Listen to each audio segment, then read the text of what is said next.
Bonjour les amis, j'espère que vous allez bien. Bienvenue sur ma chaîne Roboboxing sur YouTube pour... j'avais fait une analyse à chaud ce matin du super combat entre Saul Canelo Alvarez et Jaime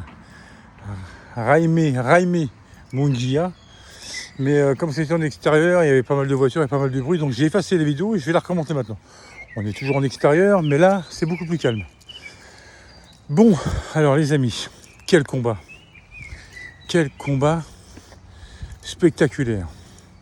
Les gens auraient préféré avant ce combat, ouais, Canelo, il aurait pu prendre Benavidez, qui est d'ailleurs dans la salle, derrière Gervonta Davis, qui est lui, Gervonta Davis, avant le combat, a été dans la loge de Canelo Alvarez. Alors 2 de mes 6 boxeurs préférés de tous les temps, toutes catégories confondues, dans les loges, en train de s'accolader. J'ai trouvé ça formidable. Maintenant, alors quel combat, oui. Donc victoire unanime de Canelo Alvarez. C'est très nettement mérité. On va pas dire largement parce qu'il y a quand même le challenger qui a fait vraiment un super combat. On va dire très nettement, mais très nettement, parce que les coups les plus nets, l'expérience, la puissance, la précision. Il y a eu un knockdown au 4e round. Il y a eu un gros coup d'alerte au 7e round quand Canelo place un uppercut au foie de Munguia qui s'est redressé. On avait l'impression qu'il avait le couple soufflé, mais ça, on va en reparler après. Alors, entre-temps, entre ma vidéo de ce matin ratée que j'ai effacée, et puis j'ai vu les vidéos, dont ma préférée, Box Attitude de Jean-Charles, où là, je suis désolé mon pote, mais je suis pas du tout d'accord avec toi, où tu scores. Alors évidemment, tu dis que la victoire de Canelo est largement méritée, mais au niveau du scoring, tu mets Munguia en tête par rapport aux coups donnés. Mais les coups donnés, la moitié sont les gants, d'autres s'accompagner, autres esquivés. Évidemment qu'il touche Canelo, évidemment qu'il le touche. Même Mayweather, qui est le plus, avec Whittaker, qui sont les deux plus grands défenses, qui ont tous les deux la plus grande défense mondiale de la boxe, qui finissaient leur combat avec le visage intact, tellement ils étaient carrément intouchables, prenaient des coups. Canelo, qui n'est pas loin, peut-être pas pareil, mais pas loin, parce que qu'est-ce qu'il esquive et qu'est-ce qu'il accompagne.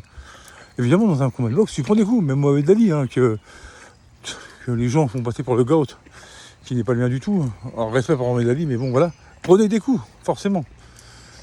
Mais de là à dire que sur ta carte à toi, tu le donnais devant, là, c'est une des seules fois, je crois, ou une des rares fois où je suis pas d'accord du tout avec toi. Mais bon, c'est une parenthèse. J'ai adoré ta vidéo, toujours pro, technique et tout. D'ailleurs, j'aimerais bien qu'on en fasse une ensemble, un de ces 4. Le message est passé. Donc, ce combat, mes amis, on savait que Jaime Munguia était quelqu'un qui aimait bien étouffer son adversaire, qui avait un débit de coups de 5, 6, 7 coups, enfin qui aimait bien imposer son rythme et tout, prendre le centre du ring, marcher sur l'adversaire. Le problème, c'est que Canelo est aussi pareil. Mais moins de coups. Il travaille plus en contre maintenant. C'est bizarre, tiens. Quand un Mayweather, parce que faut les voir. Autant Mayweather, au début de sa carrière, c'était des débuts de coups, 6, 7, 8 coups, avant qu'il se blesse. On lui dit, t'as les mains un peu fragiles, il va falloir travailler autrement. Autrement, vous regardez le premier combat de Canelo contre Golovkin, même bien avant, contre Chavez, contre Amir Khan. Voilà. Dès qu'on le touchait, il répondait par 2, 3, 4 coups. Contre Golovkin, c'est ça, vous regardez, vous vous régalez. Hein. C'est pas remué par 1 ou 2 coups, c'est 1, 2, 3, 4 coups. Là, maintenant, il cherche sa boxe. Comme il dit, j'ai l'expérience, j'ai 12 rounds pour gagner, tranquille. Eh oui. De toute façon, avec le temps, vous êtes comme ça. Bon. Ensuite, super challenger. C'est pas pour rien que le gamin avait 43 combats, 43 victoires, 0 défaite, 0 nul, ou je sais plus combien de KO. Mais bien, très bien. Et puis quel début de combat, mes amis, quel début de combat. Franchement. Alors là, il nous a fait à la Baki, pas à la Zebo. Ok, 20 000 personnes, bon, il y aura peut-être sur 20 000, 13 pour Canelo, 7 000 pour moi. On y va, j'ai pas peur, j'y vais, je rentre dedans. Très bien, et puis avec la manière, et puis ça touche. Même si Canelo, tranquille. On voit que le mec il rentre dans son coin, il ne s'assoit même pas. D'ailleurs, il l'a même pas fait pendant tout le combat. Il écoute son coin, il est serein. Il n'est pas touché, hein, il n'est pas marqué parce que Canelo a la garde haute. Et quand il la baisse, c'est qu'il sait ce qu'il va faire. En plus, il anticipe les coups, l'esquive à merveille. Mais c'est vrai que pendant les 2-3 premiers rounds, on a l'impression que... Ou alors c'est voulu, parce que c'est peut-être une tactique de laisser se fatiguer Munguia pour, au fur et à mesure du combat, monter en puissance et tout ça. Mais les 2-3 premiers rounds, bon, on va dire que Munguia est très présent.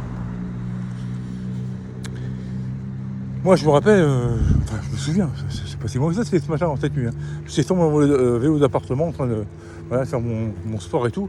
Là, je me suis dit, vous savez, je suis Canelo Alvarez comme je suivais Mayweather. C'est-à-dire que s'il souffre, je souffre avec lui. Donc, s'il est tendu, je suis tendu aussi pareil. Je vis ce moment-là à fond la caisse. La boxe, c'est toute ma vie, vous voyez. Et moi, ce matin, j'étais tranquille, j'étais là, bon, puis je regardais son visage. C'est là, bon, il est détendu. Donc je peux continuer à être détendu. Arrive le 4e round et puis là je vois que commence à trouver la distance, à trouver ses marques. Même s'il n'a pas beaucoup, il travaille beaucoup moins du bras avant par rapport à avant. Il le travaille quand même. Maintenant, souvent son truc c'est rentrer avec le crochet au corps, crochet gauche au corps, uppercut, cross du bras arrière, moins le direct du bras avant. Mais, là quand même, quand il commençait à le lancer, et que je voyais qu'il touchait, je me dis, là il commence à trouver ses marques. Et puis, alors là, sur un enchaînement uppercut, crochet, le premier knockdown arrive. Là je me dis, ça y est, il commence à remettre les pendules à l'heure. Et puis je me suis dit, bon, c'est pas un finisseur Canelo, il va plus finir un mec sur un coup. Ou alors si le mec se relève, il va pas faire comme Wilder, lui courir dessus pour l'achever. Il prend son temps. Limite, il le laisse récupérer. Enfin bon, j'irai pas jusque là, mais voilà. Quand le mec s'est relevé, Munguia s'est relevé, le combat est reparti, il ne pas sauté dessus, il a continué à le travailler pour le saper au corps, machin et tout. Voilà.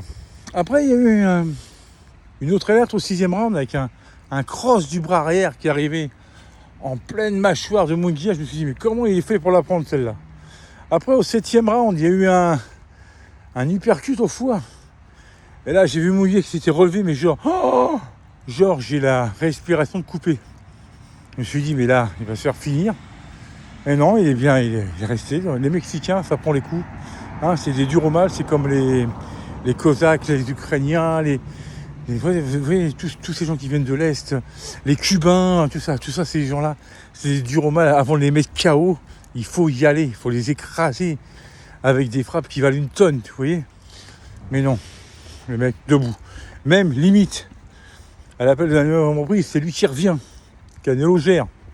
Répond un peu moins, mais répond quand même. Après la 10, 12, 11, même reprise, c'est lui qui kiffe, c'est Munguia qui essaye de... Parce que son point lui dit, si tu veux gagner maintenant, il faut finir par KO, ou un KO technique. Donc il faut que tu y ailles, il faut que tu mettes tout. Puis vous avez un Canelo qui a l'habitude de ça. Il prend des coups et bam, il remise, et puis des fois c'est lui qui reprend le dessus, pour dire, le patron ici, c'est moi. Donc le combat se termine. Canelo, vainqueur, unanime à l'unanimité des juges. Et après, elle explique dans une... Alors, le bémol de cette vidéo, c'est évidemment, vous arrivez sur Devon, vous payez 9,99 par mois, et en plus, vous devez payer la carte. Voilà, moi, pour Canelo, je paye. Hein. Donc, j'ai payé 19,99 pour voir la soirée de boxe. Et là-dessus, vous avez un commentateur français, et je sais qui c'est.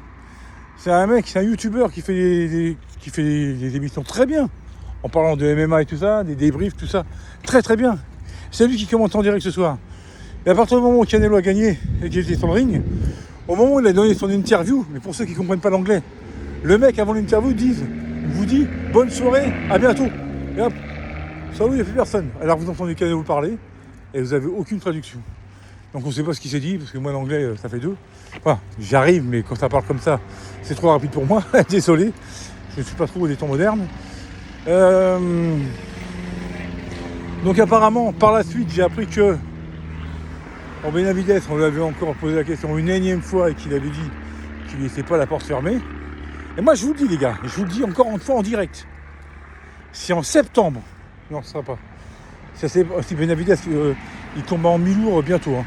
Si en septembre, le combat Canelo-Benavidez est signé, je vous le dis tout de suite, Canelo va lui faire une Mayweather. C'est-à-dire que Canelo va infliger à Benavidez ce que Mayweather a infligé à Canelo Alvarez en 2013, une leçon de boxe, de tactique, d'expérience et d'intelligence. Ça ne veut pas dire que Benavidez ne va pas faire son combat, parce qu'à l'époque, Canelo, il avait fait son combat, il n'avait pas raté son combat, il avait donné tout ce qu'il pouvait, seulement en face, il y avait le dieu de la boxe. Voilà, et ben, il va se passer exactement pareil. Alors que Benavidez, il va tout donner, il va essayer de l'écraser, de le bouffer, de l'étouffer, de le foutre en l'air et tout. Seulement Canelo, il sera tellement préparé à ça, il aura tellement l'expérience. Et puis en plus, si Golovkin n'a pas réussi, je vous l'ai déjà dit, hein, à descendre Canelo, pour son Golovkin, c'est un putain de cogneur. Avant d'affronter Canelo, il mettait tout le monde KO.